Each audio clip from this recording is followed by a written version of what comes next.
Hello and welcome to the British Sitcom History Podcast. This is part 2 of our look at the Army Game classic sitcom.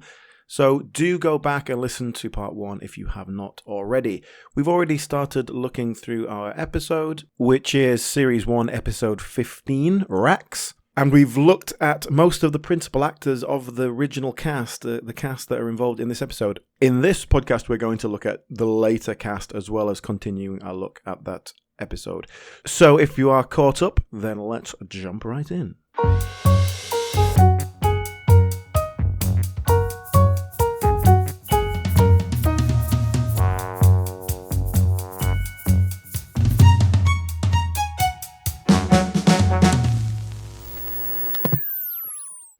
Let's get into our episode. Come on, we barely touched the plot yet. Come on, let's get into it. Okay, so we were introduced to all the characters, and one of the plot contrivance here is that there are 4 soldiers, a sergeant and 3 privates who come in the middle of the night and they need to be billeted. And so we'll stick them in Hut 29. Lo and behold, to everyone's surprise, these 4 soldiers are women or woman. Ooh. And shock horror, we've got women and men coexisting in the same space. Anything could happen. Now, this is something you don't often get in the Army Game, which is women. This is very much, obviously the setting is male heavy, but what I found interesting, and certainly in the things I've seen, is they don't really bring women in, even for a kind of a bit of a romance subplot in an episode or anything like that. It's very rare. Snudge has a wife that we see fairly regularly in the later shows. Okay. And she's quite a good character, but they just don't bother. And I was thinking about this in terms of, how much this show... Like, I think this show hasn't aged that badly. I think, not just in terms of, like, what I'm about to go on about now, like political correctness and all this sort of thing. You can't be racist if everyone's white. You can't be sexist if everyone's a man. And you can't be, homophobic if everyone's straight, even if you don't mention the gay one. But my point is, if you just don't have any of those things to rail against, you're not going to find yourself caught out by the changing social opinions. That's an easy way to get around that, isn't it? We see these women, and we've got this sort of fearsome sergeant. And I actually thought that in the same way that Charles Hawtrey equals knitting equals homosexual, I thought, well, she's really coded fearsome lesbian. But actually later on she starts making eyes at Bullymore, so I was wrong about that. So that is my homophobia that I have internalized. Filthy homophobe. You see, the thing is, Gareth, what you don't understand, this is comedy gold, classic comedy gold.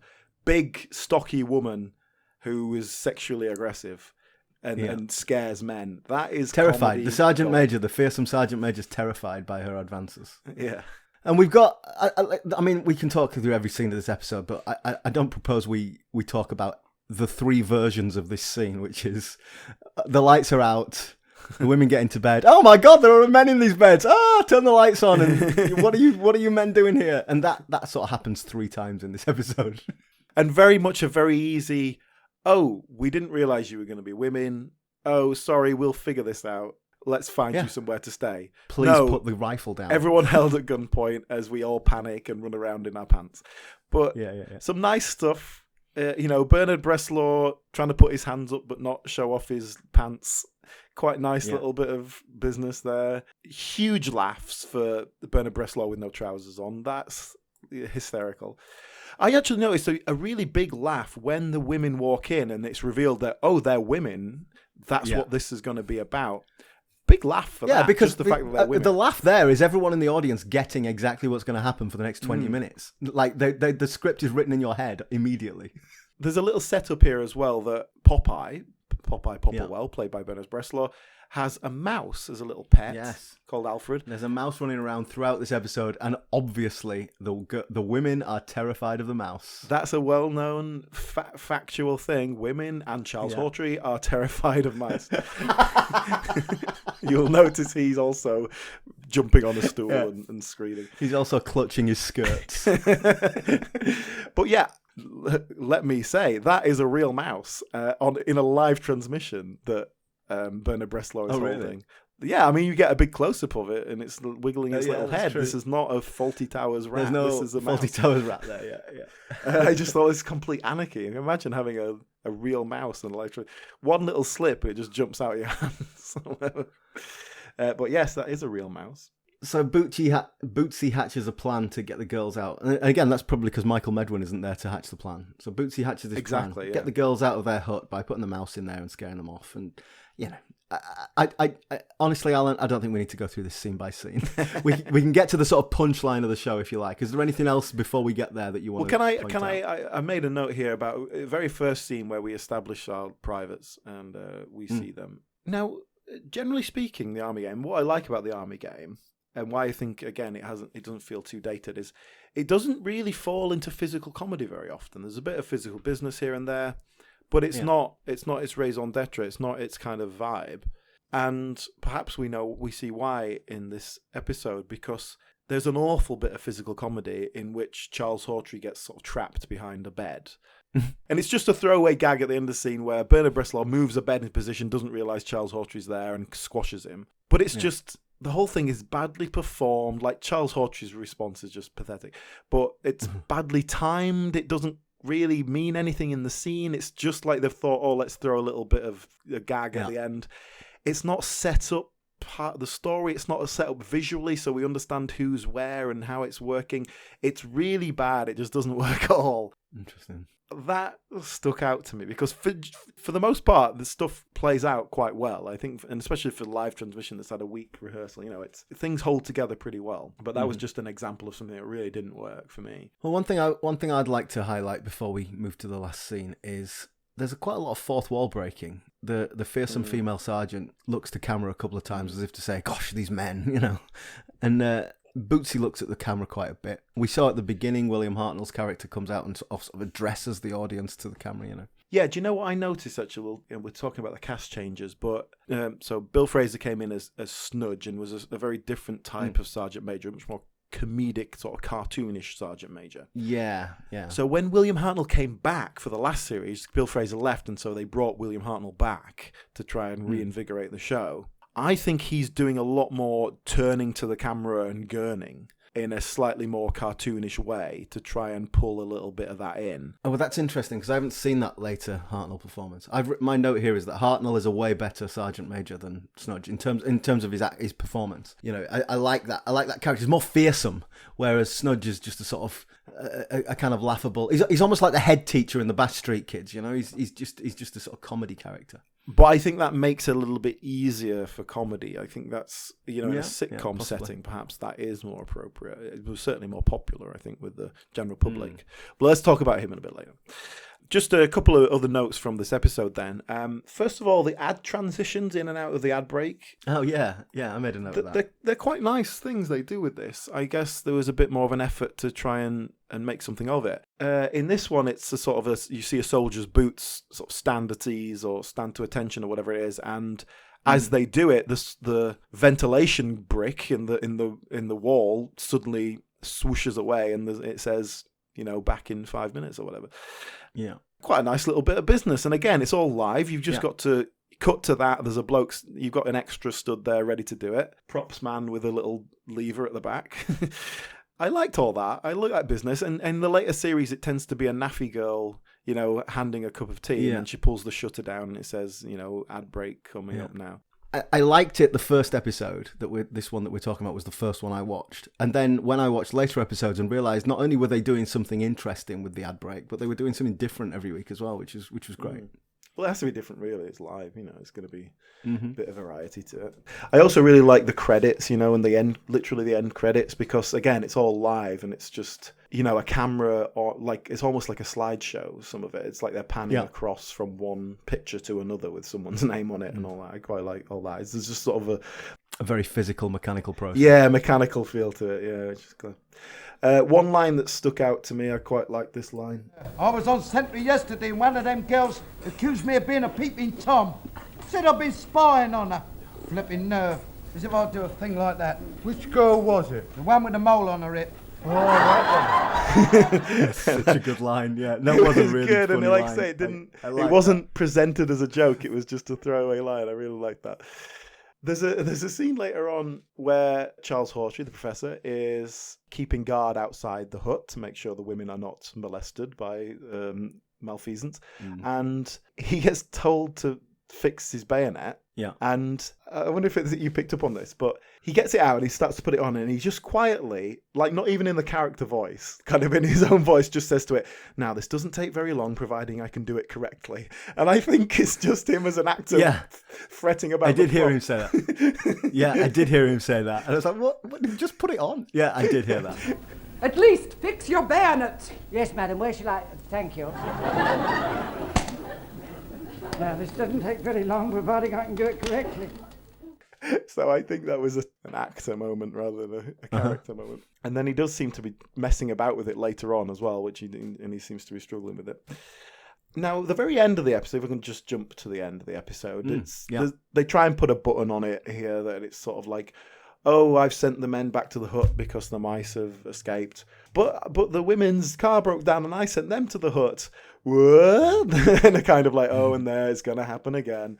And it doesn't quite work. Well, no, something about before the timing that, of it. the sort of punchline to the episode that wraps it up is the female sergeant sort of storms into the commanding officer's office and says, "Look, I demand to ring General Headquarters." And she's ringing the general, much to his horror. And it turns out that she's the general's daughter because nepotism is alive and well in the British Army. So Major Upshot Bagley, we cut across to where he was sitting before, and his chair is spinning in a cartoon way as he's, I don't know, he's just run off. Away so quickly. Like, where is he gone? I don't know. He's just run off. I'm thinking of the Bash Street Kids again. Yeah. And also with the Major, there's always an empty bottle of whiskey on his desk. It's not even an attempt to hide it. Yeah. What I did like about the plot is I think there's a nice bit of plot cohesion here. The mice giving us a sort of a nice little line all the way through. We establish it early on, Popeye's pet. Although I don't think we ever have that any other time where he's like this mice and men kind of big O for the little creature thing. I think they just threw it in for this episode. But then you've got the that mouse set up there, and it's like, oh, he's cold and all this sort of thing. Then they use it later to try and scare off the women. But then they are hoisted by their own petard in the sense that is then gets them thrown out again. I think there's this nice little through line with that. So I quite liked it. I thought it was a nicely well-written little thing. So yeah, that's the end of the plot. It cuts to credits. And interestingly, in this credits, it just says, directed by Milo Lewis, Granada TV, gone. And I think the credits could be shortened or lengthened depending for time. Obviously, this is a live transmission. You need to... Because there's no act... So... There's 3 actors credited on the opening credits. No one else gets credited. So Bernard Bresslaw isn't credited. Charles Hawtrey isn't credited. But then also the female characters and the general, who are just one-off characters, they're not credited either. I don't know who played them. So you think their credits were cut for time and they're sitting there next to... waiting to be filmed. You show the credits. They show the credits in some other episodes. You show that. Why wouldn't you? So it's not. Yeah. It's not a. I think that's a decision based on time. Probably. Yeah. They just probably have them ready to go if you need them and just cut them appropriately. Okay. Well, look. Let's talk about. Now you said that quite a lot of these older episodes are missing. So I want to kind of jump ahead to series 3, where we've got all of the episodes, and goodness me, there are a lot of them. And these are the ones that I've watched quite a few of these. So. Although the episode we've discussed is Series 1, I'd like to talk about the cast for Series 3, because, again, it's kind of a very different feel. Yeah. And like I say, I'm not sure where this transition came, if it was Series 2 that they came in, because definitely William Hartnell carries over into Series 2, but then Snudge comes in. Because although so many of those episodes are missing, I'm not sure exactly where this transition came. Probably a good time to talk about this right now, though, is Carry On Sergeant.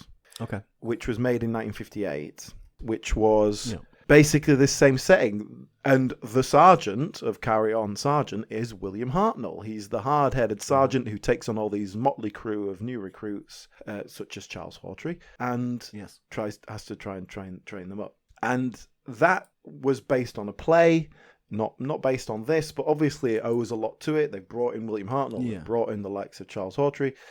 And, if you've seen Carry On Sergeant, it's not particularly funny, but I think the Army game is funnier generally. But that was such a big hit that they did another one, Carry On Nurse, which was a huge hit, and then so on and so on. They used a lot of the same actors. It became the Carry On franchise that we all know and love. So Carry On Sergeant was the first, which hence the name, because you think, well, where does Carry On come from? That's a military term. Carry On Sergeant, that was it. Yes, and that was William Hartnell again, that's playing the sergeant. So it was very much taking on this popular TV show in a lot of respects. So with the success of that, did that usher in the fact that a lot of these actors moved on? Bernard Breslau's not in Carry On Sergeant, or Nurse, I think, so not quite sure about all that. I'm not sure what the logistics of the comings and goings were. Worth noting, though, that the film spin-off, which is called I Only Asked, after Bernard Breslau's catchphrase. Well, that was better than my one-word impression of Bernard Breslau, which I'm going to do again. Ready? Sid. Yeah, so that film spin-off also came out in 1958, made by Hammer Films, who made a lot of those sitcom films back in the day. Okay. Now, the interesting thing here is it has all those main actors, Alfie Bass, Charles Hawtrey, Bernard Breslau. Apart from the Sergeant Major character is played by David Lodge, and it's got a different name. It's a different character. Okay. However, that character, the Sergeant Major character in that film, is much more akin to Snudge than he is to Bullymore. If you like it feels like it's been written for Bill Fraser's Sergeant Major rather than William Hartnell's. Now, exactly, again, when that transition was in 1958, they were both playing that part in the series, as far as I could tell. So exactly where that is, and I don't know why. Obviously, they weren't available. Neither of them were available, and that's why David Lodge is playing it. And David Lodge is never even in the show. You know, it's not like he was doing that era. But the film is pretty good, actually. I think it's a nice transition of small to big screen. It shows our troop being sent abroad to some. Yes, so it's not quite the army game on holiday because they're getting stationed abroad, but it's the same principle as. Yeah, it's the same principle as Blakey going on holiday and working. We've got to get them out of the normal environs, but they go to some sort of fictional sort of Middle Eastern country or something. I'm not quite sure. We've got a lot of. Oh God. Do we know what the name of the fictional Middle East country is? I do enjoy fictional country names in drama. What I do enjoy are a lot of characters who are Arabs with cut glass English accents and strangely darkened skin. And all the actors are called like Michael Smethwick and stuff like that. This is like you said, the army game's aged well, but that's because there are no non-white characters in it. Suddenly now we see why. So it was a bit.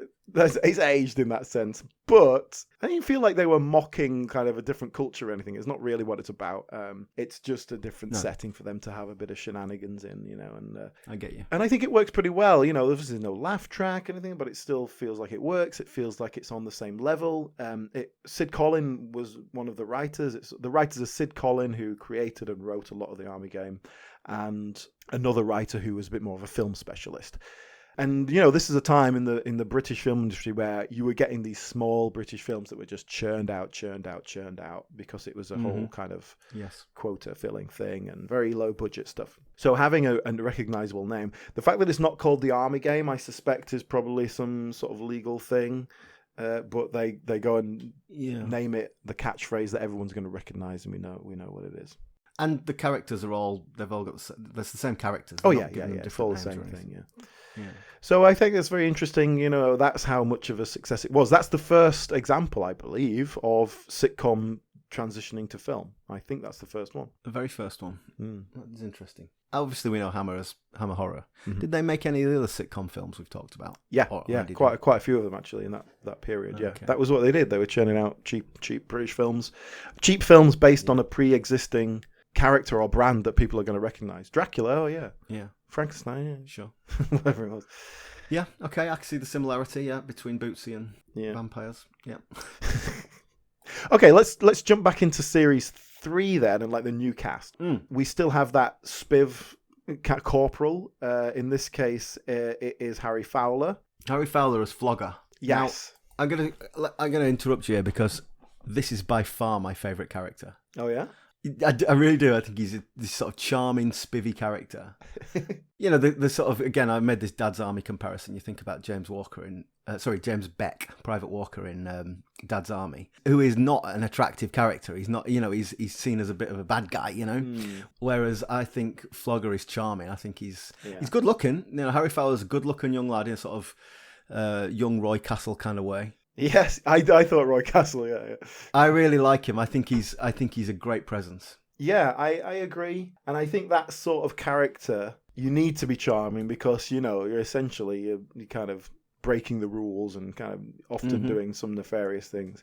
He's a bit over the top as an actor. Like, he will do some big kind of like, follow flogger, like kind of thing. Yeah, there's a lot of physical mannerisms that are a bit over the top. Yeah. But yeah, Harry Fowler's an interesting one. He was he was a cheeky Cockney barrow boy, like as a child, and he was discovered during the war. So he was born in 1926, and during the war, when he was a teenager, some sort of propaganda-ish film about cheeky Cockney barrow boys, in the Blitz kind of vibe, and they cast him on the basis that he'd been on a radio interview or something, like talking about his life as a cheeky Cockney boy, and they thought, he's like the Thomas Tagoose of the 40s. Let's get some real kids in and kind of just get them to act. And that was how he got into acting. And then became a regular on that kind of cheap British film circuit that I was talking about. And The Army Game was more of a transition to TV for him, like the other way, really. And certainly became his big kind of role, and he went on to be, he worked for many years, but in those kind of roles that I don't really know him though. I didn't know him at all. I didn't recognize him. You'll have seen him in stuff, but he's not a hugely jump out kind of face, is it? Well, he was in the George and Mildred film, spin-off of George and Mildred. Yeah. He was in Dead Earnest, which is a I don't know sitcom. that. We've talked about it. It was a sitcom built for Andrew Sachs, a starring role for Andrew Sachs after Fawlty Towers. I'd forgotten the name. I do remember. It wasn't a huge success. But also in 1976, he was in something called The Melting Pot. I don't know if you've ever heard of that. It was a series. The entire series was filmed, but only the first episode went out, or the pilot went out. Oof. Yeah. Well, let me just tell you, it was written by Spike Milligan. Oh, God. And he played a Pakistani character in the show. Spike did, or Harry Milligan Fowler did. So Harry Fowler played a character who is described as a Chinese Cockney spiv. Oh, my God. Yeah.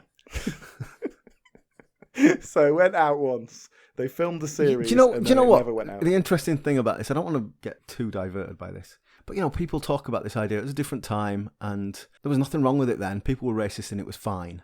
But it obviously wasn't. Like, Curry and Chips was controversial when it went out. This got dropped after one episode. This is 7 years after Curry and Chips. It wasn't all right at the time. Why will Spike Milligan not let the thing go? He will not. He refuses to stop doing it. So let's look at some of the other characters that come in here. We still have Alfie Bass, of course, as Bootsy, who's a slightly different character.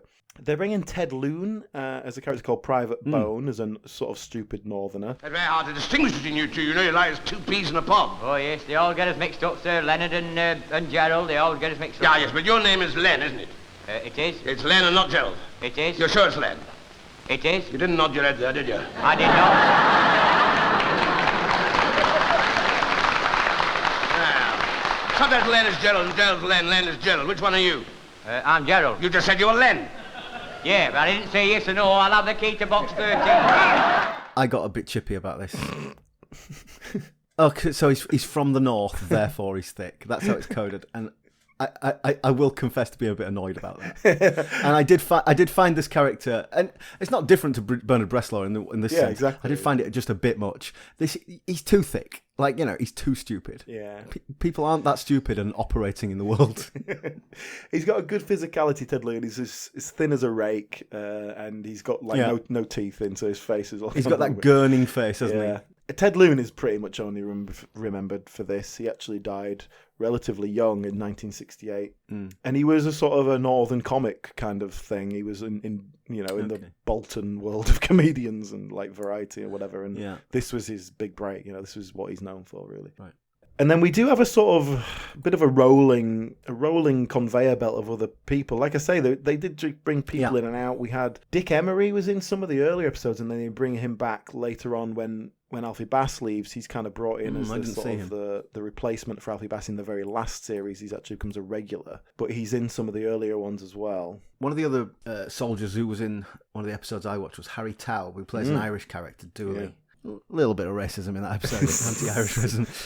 But different time, it's fine. I recognised Harry Taub from Home James that we watched with Jim Davidson very recently. So he a much younger man. It took yeah. ages to figure out who he was. Yeah. So he's a bit of a sort of British character actor. But yeah, that episode he was playing an Irish private who had got a lucky charm, Alan. He got a lucky charm that was bringing good Look at luck the to Irish. all who bore it. I mean, it's fine. It's fine. I mean, Harry Taub's in a few episodes, and then he sort of seems to disappear. And I don't know if they were trying to pin down another member and couldn't quite do it. And then for most of that series, we get Mario Fabrizi as a Lance Corporal. He's probably in most of the episodes.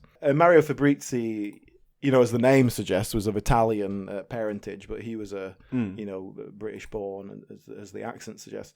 And, you know, he was a regular on Hancock's Half Hour before this, and then he did this. Again, he died in 1963, you know, died quite young, but didn't really go on to do a lot more. I quite like him as a presence. He's like a bit of a mini flogger. Like he's not stupid. He knows what he's doing, and he'll kind of have a few schemes himself. I think he's quite a nice actor as well. Interestingly, though, he pops up in some of the early episodes, like he's the guy who, you know, he's a soldier. He comes and delivers the mail or something. You know what I mean? Like he was kind of he's obviously in the company, in the world. But then they bring him in as a proper character later on. And weirdly, in one episode, like halfway through series 3, I think it is, he's not in the episode as his character. But then Bootsy goes off to meet someone at a train station, and he ends up talking to this Italian guy, like just a brief scene with an Italian guy who doesn't understand what he's saying. And it's Mario Fabrizi, like doing Italian, but it's him, and it's obviously him. He's got the big moustache and everything, but he's just playing a different character. And that's not like a year after he'd left or anything like that. It's like in between episodes when he was having a week off. And that's not some plot contrivance. No. It's It was just the only we need Italian someone to actor play they this know. character. Oh, let's get Mario to do it. That's kind of perfectly acceptable. Like that's no one's going to bother about that. It seems so alien to us. Like Dick Emery plays a character earlier on as well, where he's an interior designer type character. But I think this is the world of repertory theatre. This is where all these people come from, including the production staff. And so that's what happened. Is we had an actor, we liked him, we'll bring him in to do this character. You know, it didn't matter who you'd played before. It's not like the Marvel Cinematic Universe. I said Marvel Cinematic Universe. I obviously meant Marvel, but I'm kind of intrigued by a sort of 27 film structure about marbles.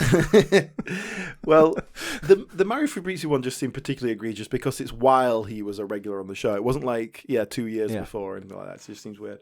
Yeah. Frank Williams is another one who was a guest in the series previously and then becomes a regular as a different character. He sort of takes over the Jeffrey Sumner as Major Upshot Bagley. He's the captain, but he's basically the CEO commanding of officer. The thing. So he's a regular in it for all this bulk of the 3rd, 4th series. And he's the sort of nervous upper class officer that creates problems by being indecisive. Yeah. Frank Williams just died recently, very old. He was in his 90s. I quite liked him, actually. I thought he did that job very well. I think that's all kind of the regulars we have in there. Do you know what? We haven't really talked about Bill Fraser. We've talked about Alfie Bass playing Bootsy. So Sergeant Major Snudge comes in replacing William Hartnell, Bill Fraser. He's a buffoon, isn't he? He's sort of vainglorious and full of himself. I'm sending it to Nichols and Gould, sir. They publish memoirs and such like high-class literary matter. Yeah, well, you certainly deserve the success after slaving away night after night at your typewriter. Well, it's a labour of love, sir, a labour of love. Some people are not like some people, sir. Some people know how to take advantage of their leisure hours and create literary works of art like what I've done here, sir. Not like some people, sir, what sit all night long with their mouths open in front of their television, swallowing all that tripe. Here's the thing. I noticed a lot that he sort of kept looking to the side, like his eye line was wrong, like he was trying not to make eye contact. You know, when you're talking to someone who won't make eye contact. It was a bit like that. I think that was a character choice. That was a characterization. I think it is, yeah. Again, if I may sort of call back to my relating this to 8.5 Hot Mum, you know, this is much more of a Windsor Davis style Sergeant Major. It's a bit more cartoonish, and ultimately, you know, he has the authority, but ultimately kind of his power is undercut all the time. He never really has any say over what's going on. He's always being, the rug pulled up from under him. And I like his, and this is very much Windsor Davis as well. I like the diction. I like the way that he speaks with that sort of affected poshness that he doesn't have. Bisley, you are a disgrace to that uniform, what you are wearing. Yeah. Again, all that stuff came after this. A and a Half Hot Mum is a total Sure. rip-off of the Army game, and I'm putting my flag down on that. This must be observational comedy. Yeah. You know, if you'd served in either during the war or in national service, this is the Sergeant Major. Everyone had a Sergeant Major. I remember my Sergeant Major, and for about 3 years afterwards, every time I raised my voice to a shout, it came out in a Scottish accent. That's how he haunted me. And is that the nature of the position? Obviously, a non-commissioned officer, so it's like you're not from the posh officer ranks, but you've risen through, you've earned your stripes. Yeah. And so you're going to make sure everyone knows about it. Yeah. So you are, you know, I am generalising here, obviously, but the officer class had nothing to prove. They didn't need to show that they were better than you because they just were. They were born that way. Whereas when it came to the non-commissioned officers, they sort of had something to prove. You know, they'd started where you were, and they had to either outshout you or, you know, just pretend to be a bit more like the officers by putting on those airs and graces. You know. Does it attract a certain kind of personality as well? That job, I guess, it's like a prison officer. Well, I guess it's sort of. They're all promoted from within the ranks, aren't they? So it's a self-selecting group. You know, you have to have a certain set of attributes to achieve those levels. Yeah, I think you see Flogger at some point. He like goes, "Why did I ever take the stripes?" You know, it's just responsibility. Yeah. So what about let's talk about Bootsy and Snudge then. So these two characters obviously were the ones that got the spin-off. So how did that happen? When did that happen? Was that after Army Game had completely finished? Tell me the story. No, this like for whatever reason those two were the breakout, the lovable stars of that later incarnation. The relationship between them, this kind of weird child and stepfather kind of relationship that they had, love-hate kind of vibe. Yeah, they got a sequel called Bootsy and Snudge, in which they get demobbed and they go into Civvy Street, and they both then get a job at the same place. But Snudge is still kind of above Bootsy, obviously. But then, like, I haven't seen a lot of it, but the ones I've seen, like, they're not just working together; they sleep in the same room and all this sort of Morecambe and Wise style, completely in each other's pocket, you know. So that started in 1960, and so that they left the series of the Army Game, and so the last series of the Army Game, they had to try and revamp, and they brought William Hartnell and Jeffrey Sumner back as the Sergeant Major and Major, respectively. So they went back to that first series incarnation rather than trying to replace them again. Mm-hmm. But then your other sort of principal actors are the same. Dick Emery kind of comes in and fills the Alfie Bass role as a Private Catchpole. And Dick Emery is a big personality, you know. So obviously went on to have his own show and everything. So you know, I think he's quite a good presence there. And is he playing Dick Emery? Is that, you know, is he just doing that character? Yeah. Fair enough. Yeah, but it's all right. That seems to work okay, even so. But you've lost that Snudge cartoony vibe of the Sergeant Major, and you've gone back to the much harder William Hartnell. Even though, like I say, I think they try and soften it a little bit. Yeah, they did that for a few years, Bootsy and Snudge, and that was primarily written by Marty Feldman and Barry Tuck. Okay. Who were very much in that world. You know, they were just churning stuff out. They'd written some of the Army Game, they'd written the odd episode, but they really took on Bootsy and Snudge as the main writers. Because the Army Game had a real writer's room kind of vibe because of the obvious weekly churn it out kind of vibe. You know, you need more writers than just a couple of people. I wanted to ask you about the writers, because there isn't one overriding writer on the Army Game. I think if anyone, it's Sid Collin, who was the sort of creator, and I think he may have overseen it in a sort of general way. What you would call a showrunner these days. Perhaps, yes. But what the reason I wanted to bring this up was that one of the episodes in Series 3, which was Series 3, Episode 28, Goodnight Ladies. I started watching this episode and I thought I was getting deja vu, and it's basically a complete rewrite of Rax, of the episode we talked about in the first half of the podcast.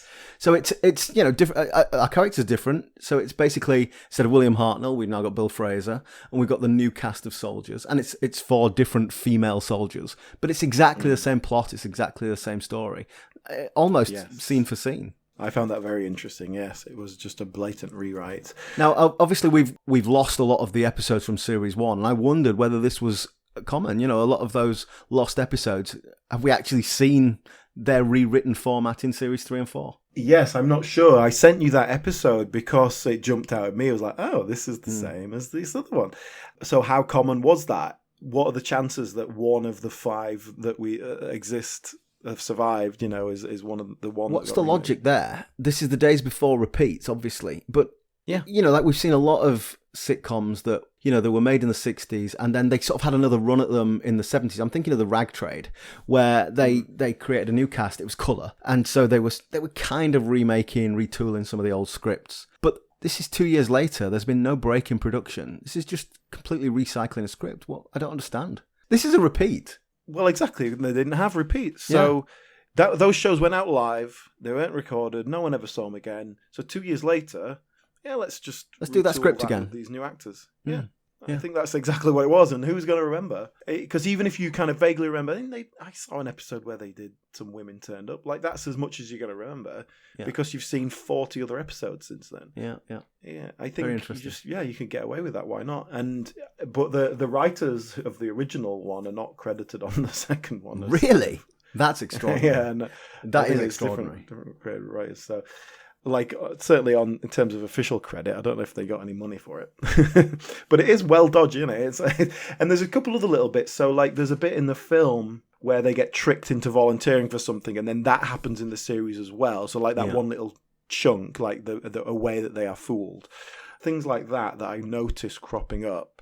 But yeah, given that most of series 1 and 2 are missing, how many of them got remade again in series 3? And interestingly, so that remake, Goodnight Ladies, it is essentially a scene-for-scene remake, but it's not as good, is it? It's not as good.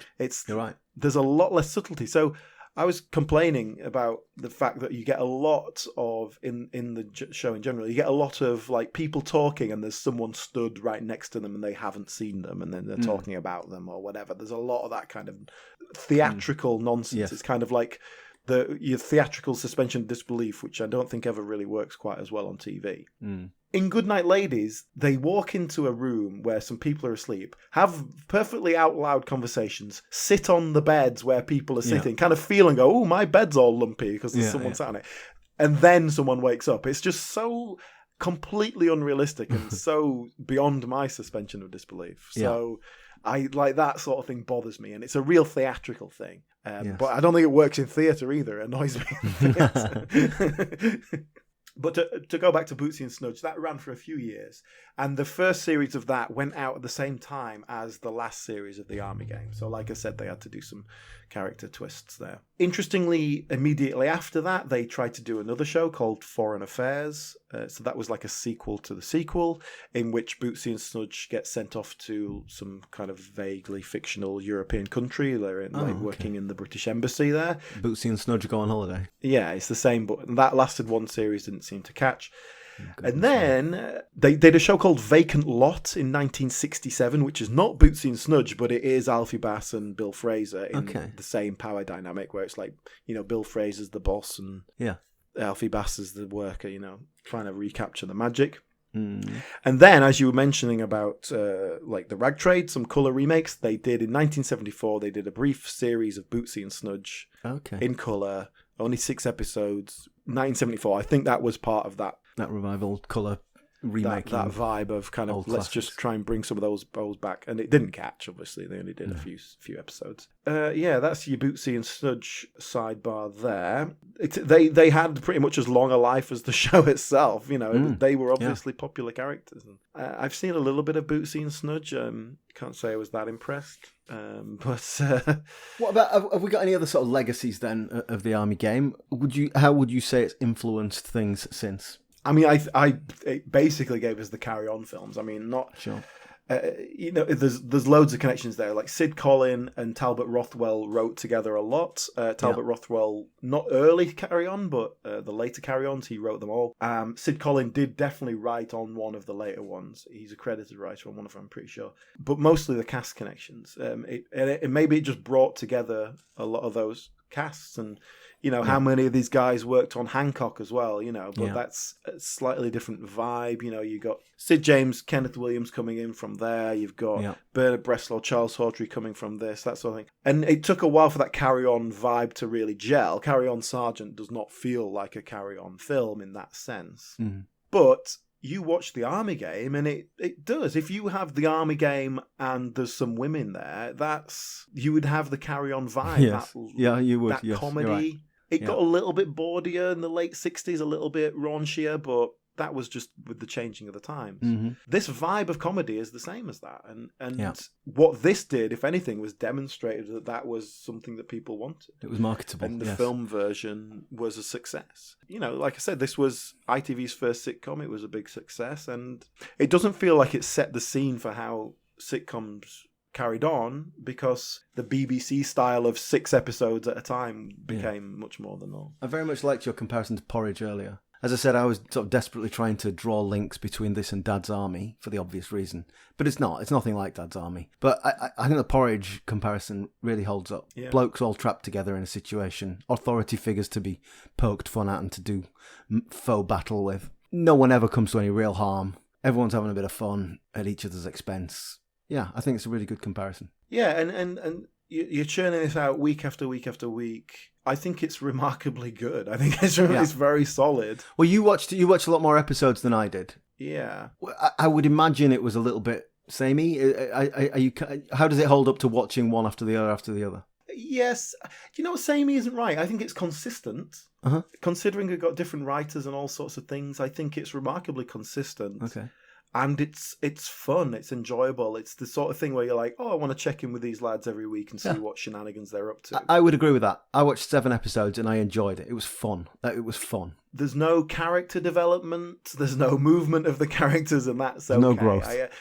Yeah, exactly, and that's all right. But very few examples of anything going really tits up in terms of a bit of set falling over or anything like that.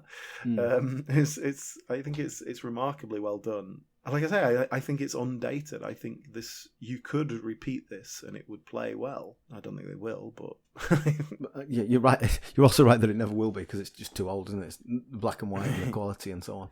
Yeah, the film stock quality. I mean, yeah, I think if our listeners want to go and find an episode or two and have a look, it's certainly worth having a dig around and finding it. Here's one last little bit of trivia for you. Mm-hmm. One of the sort of stock, I guess, part of the company is Jeffrey Palmer, a very young Jeffrey Palmer. Oh, I didn't see him in the episodes I watched. He's in quite a few episodes, okay. But just as a soldier. Whenever they needed someone to come in and deliver a line, or extra just body. kind of, I'm here to deliver a message, sir. Yeah, just a few lines. It seems to be Jeffrey Palmer. He was obviously just on call or in that little group. Certainly in the ones I've seen, he's never kind of really stepped up to be Mario Fabrizi's on holiday. Can you come in and fill the role? He never got that. But yeah, it was interesting to see a young Jeffrey Palmer, obviously pre-fame, and playing really one of the privates. Not like I would have thought of Jeffrey Palmer's officer class myself, but he's not. Yes, later Jeffrey Palmer would certainly have been an officer, wouldn't he? So that's the Army Game. I think we've covered that pretty well. It's quite an awkward one to cover because of the sort of splintered nature of the cast, which you don't see. You don't see that in sitcoms these days. You might get 1 or 2 people changing, but to have such a shift in cast and for it to remain popular is fairly unusual. Well, it was a different time in terms of, not in terms of the political correctness of it, but in terms of the choices that were available for people to watch, the novelty of it. This was one of the first sitcoms, so I agree with you that it, on paper, looks unusual that it remained popular for so many episodes and with so many changes. But we're looking at that through a 21st century lens, aren't we? And it's interesting to note that kind of vibe of like, we just swap another actor in, that's not a problem, and like the audience aren't going to bother. And I think the audience are bothered by that, the fact that we don't see that anymore. But if you think of something like Hancock's Half Hour, which was very kind of different repertory vibe, same actors, different characters. At that time, that's definitely changed, and I think that had changed by the 60s. You don't see that with, for example, On the Buses, which is 10 years later. It's it's all the same actors and characters. Obviously some come in and out, but you don't get a repertory theatre vibe about that. I wonder if that's got anything to do with soaps. There's a lot of kind of Coronation Street links here, Granada and all that. Maybe having the character there day after day, week after week in soaps made that normal. Perhaps. I don't know. Maybe I'm. But the idea of a soap is that characters do have arcs. Things happen to them. It's not episodic. It's not like everything's wrapped up by the end of the episode in Coronation Street. Continuity is the thing, isn't it? Yeah.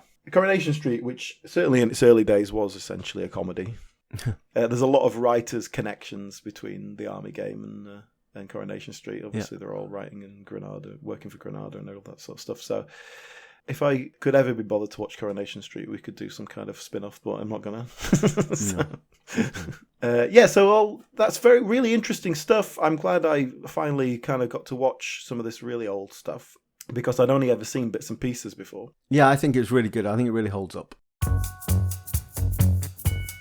What are we going to be doing next, Alan? Let's go for something completely different. Too many men in this. It's a bit of a sausage fest. Let's go something female-led. Yeah. Dinner Ladies. Dinner Ladies. Marvellous. By the very highly esteemed Victoria Wood. I'm looking forward to this one. I haven't seen it for years, so I'm looking forward to rewatching it all. We will announce on our social media channels which episode we're going to focus on. But yeah, I would encourage everybody to just go out and watch all 3 series of Dinner Ladies. It's a good investment of time. Oh, we're tipping our hand here, aren't we? I love it. I love it. Looking forward to it. All right, great. Thanks, everyone. Well, thanks. If you do want to follow us on social media, then we are on Twitter and Instagram at BritComPod. Or if you go on Facebook and just tap it in British Sitcom History Podcast into the search bar, you'll find our page there. Thanks, everyone, and we'll see you next time with Victoria Wood. Bye.